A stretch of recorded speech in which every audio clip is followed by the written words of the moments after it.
1, 2, 3. This is Dr. Alex Avila and his Love University. Remember, we're back. I'm an author, psychologist, and speaker. And every week we talk about a different topic on how to love yourself, others, and higher nature.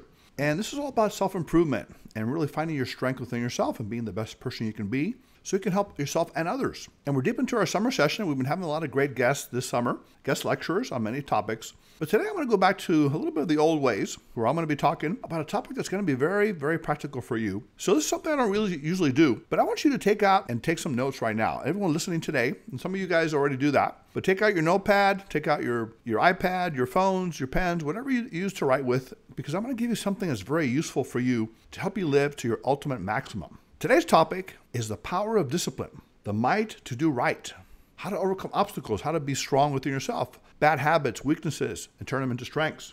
So we hear the word discipline and also the word willpower, and they're very similar. Willpower, in a simple way, is the ability to not do bad things for yourself, whether it's habits such as smoking or drinking or eating too much or procrastination or having anger or even fear, mental habits. Discipline is the ability to do good, to exercise, eat healthy, to accomplish things, to take action.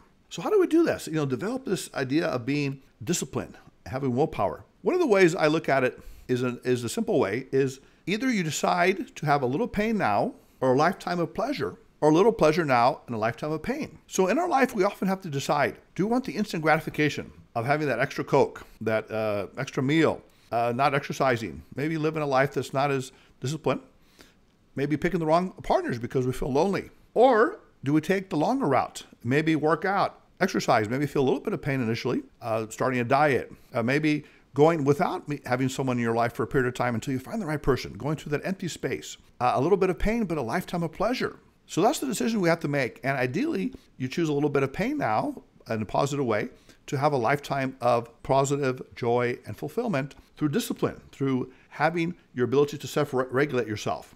Research shows that 1/3 of people say that lack of discipline is what prevents them from succeeding in life, whether it's fulfilling their goals or resolutions, things they want to change in their career, their relationships, and their health.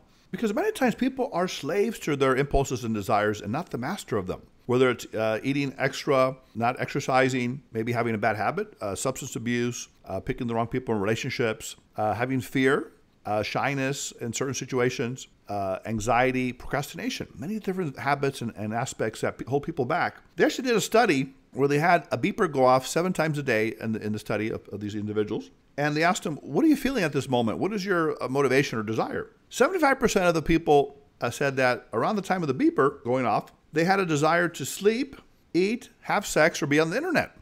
So it's almost as if most of the time they have these kind of desires that sometimes may be excessive.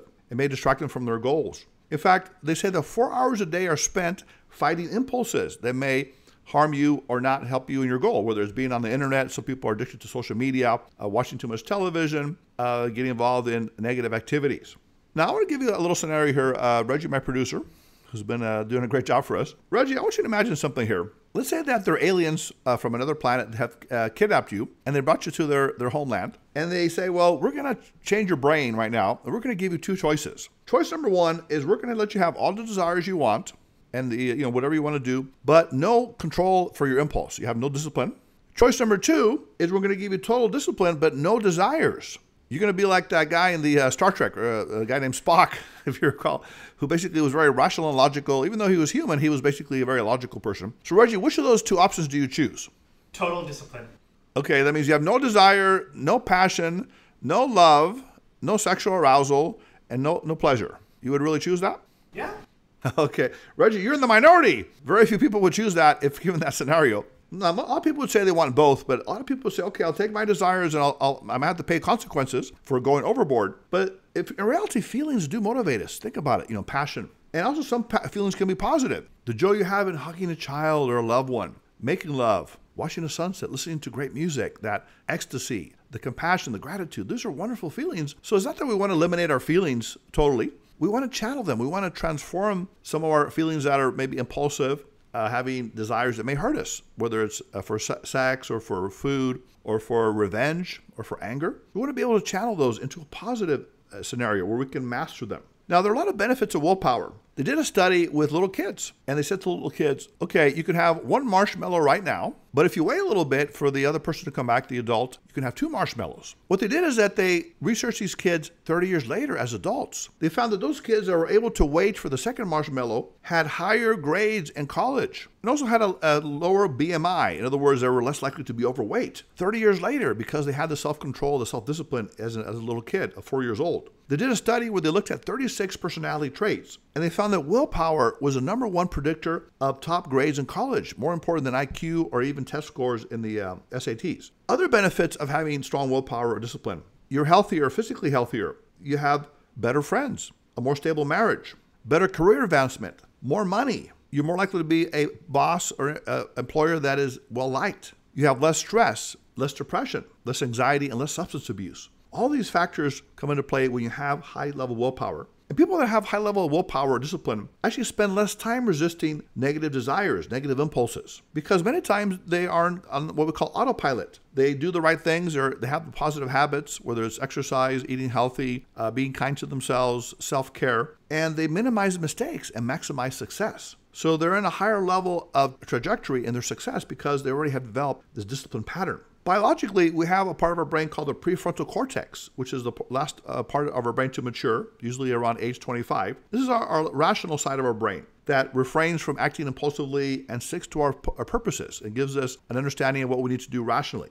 Now, if that's so important, willpower is so important, discipline, it can give us great benefits. What weakens willpower? What makes us softer? What makes us weaker? Ironically, the short-term use of willpower can make you weaker. So you can actually exhaust your willpower. Let's say you're trying to quit a bad habit. You bite your nails. So you tell yourself not to do that. That actually can make you tired. And at some point, you lose the ability to have willpower in some ways. They did a study where they had a plate of radishes and a plate of cookies in front of people. And they were assigned either to eat the radish or to eat the cookie. Then they were given a puzzle. The people who were eating the radish and not able to eat the cookies gave up doing the puzzle after only 8 minutes. They didn't want to do it anymore. It was basically an unsolvable puzzle. The people who ate the cookie lasted 19 minutes, more than twice as long in terms of trying to solve the puzzle. So people that basically had to control their willpower with the radishes initially lost some of the willpower, and they didn't have the strength to continue. So what that means is in the short term, you can exhaust your ability to have discipline or willpower. But the good news is that in long term, you can actually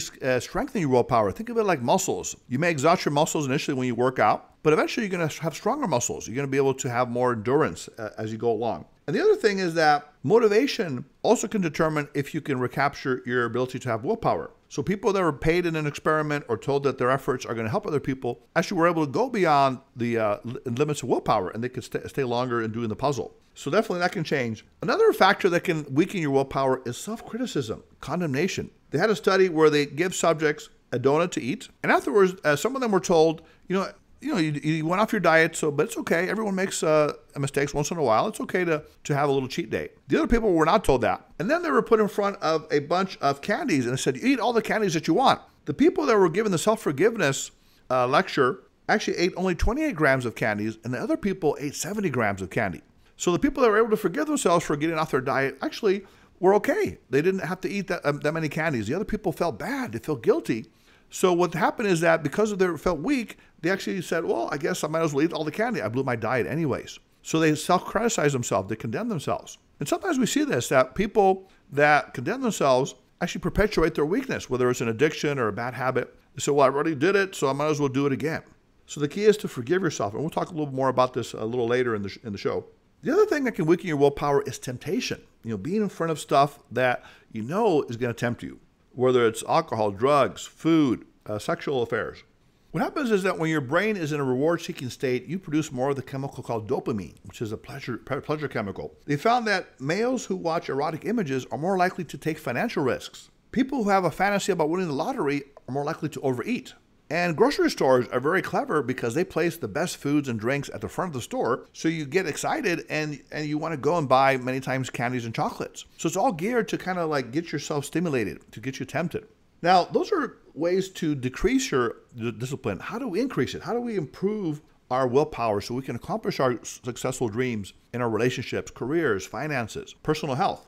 First thing is to realize that discipline is like a muscle. You need to exercise it. You need to go out every day and practice, whether it's taking action in certain things or refraining from certain bad habits. and being aware that you can make it better and stronger by doing something every day to improve your discipline. For example, maybe you can write with the opposite hand. Practice doing that. Or turn your phone off for an hour a day if you have a problem with checking your email or text too much. Do something small that you can build day by day, little by little, to become stronger in your ability to refrain from things that hold you back and to do things that help you. Self-awareness is very important. Know what are your weaknesses, whether it's food, whether it's technology, whether it's anger. Sometimes people have what we call road rage. And you might be in a situation where someone's going too slow and you get angry and you might be tempted to yell at the person. You can be aware of that and say, wait a minute, I'm in an angry state right now, and I want to choose a different state. I want to choose peace over anger. So you can make that conscious decision. Another good tool is to use a diary to write stuff, write down what you're feeling. For example, a food diary. When I eat such and such, this is what I feel. Or maybe I do emotional eating. When I feel sad or angry, I eat. So you can start to write down what you eat, and that's going to help you keep track of that so you can change some of those habits. Remove temptations. Throw away the junk food that you might buy. Turn off some of the media that you might be looking at. Have a backup plan. Let's say that you go to a party and there's food there that you shouldn't be eating. Decide beforehand. I'm going to just go there, maybe drink some water, chew on a celery stick, and talk to people. So I'm going to focus only on interacting. Also, you want to build slowly. Don't say I'm going to work out 2 hours a day, 7 days a week, because again, we can exhaust yourself. Say to yourself, I'll do 30 minutes a day, 3 days a week, and then start to build it up. And you start to feel better and working out more, and you'll be able to increase your routine. Or you say, I'm going to read 30 minutes a night at 8 o'clock every night. So you create a routine where you practice at developing a skill, and you become good at it because it becomes a routine, something that's automatic. The other thing is to work on one change at a time. Sometimes you say, well, I'm going to quit smoking, I'm going to quit drinking, I'm going to quit procrastinating. Then you don't do any of those because there's too many things at one time. So pick one thing. I'm going to cut down on my eating, X number of calories less per day, or cut out some carbohydrates. So start small and focus on one thing at a time, because that builds momentum, it builds confidence. And you don't overwhelm yourself. You start to develop that inner strength that we were talking about that can be very powerful. The other thing is, when you do a task, tackle the hardest thing first. Maybe you need to write an email to someone that's hard for you to do, or talk to someone, apologize, confront somebody. Do that thing first, or a project you've been working on, you wanted to take a step and you've been holding yourself back. So do that thing first, the first thing in the morning. That's going to give you motivation and energy to do more things. Another thing that helps self-discipline is having a buddy, the buddy system, where there's somebody that can work out with you, or even someone that can hold you accountable. If you want to be a writer, for example, you'll say, I'm going to write 10 pages a day, and then you'll have your friend email you back or text you that, oh yeah, I did this today. This is how much I did today. So that's going to help you. You have someone that can support you, someone that can encourage you. So you definitely want a positive person. At the same time, you want to surround yourself with self-disciplined people. People that get up in the morning early, that maybe work out or go to work, are always accomplishing things, and also balance it with family and with love and with relationships. So you want basically a balance. Some people actually are what we call workaholics. They work all the time. They don't spend time with their loved ones. So that's an extreme. Other people are unambitious. They don't do very much in their life, and they always have excuses. You want to avoid either extreme. So you want to be around people, associates, that can encourage you and motivate you by their example of success in all aspects of their life. The other thing is, you want to fill your life with positive activities, what we call positive addiction, whether it's exercise, meditation, a spiritual practice, spending time with animals or children, being in nature, having a hobby, an interest, something that inspires you. Because many times the so-called addictions, substance abuse, gambling, technology addictions, come because people are bored. They're lonely. They have nothing else to do in their life, so they fill it up with all these negative aspects. So keep yourself involved in positive, life-building activities, and that'll take away the desire to be with negative people, negative situations. Also, organization, personal organization. Keeping your place organized is a good thing, because your mind can be less scattered when you have an organizational house or organizational office. When things are put in the right place, that can help you psychologically as well. Something is very important here. Sometimes we're on a good track. We're keeping our diet, we're exercising, we broke a bad habit, we're thinking more positive, and we're doing the right things, but then we get kind of exhausted. I'm tired of all this. So it is good to reward yourself at times.